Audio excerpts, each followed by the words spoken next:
Yan ang aming mga kalabasa nasa ibabaw ng bubong. Kulungan ng manok. Tapos dito may pinapatayo ako. Luto ng saluyot. Yan. Kasi hinihingi ito ni Dali. Yan. May papaya. May bunga na din kahit mababa. O, diba? Ito. Ayan, may bulaklak na rin siya. Kasi itong papaya na to, ayan, o. Ayan, daming bulaklak, ang daming bunga.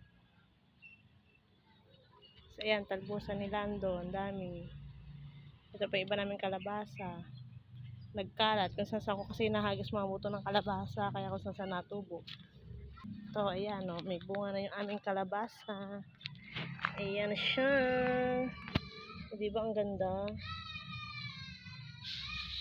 Ayan. Yan ang aming kalabasa.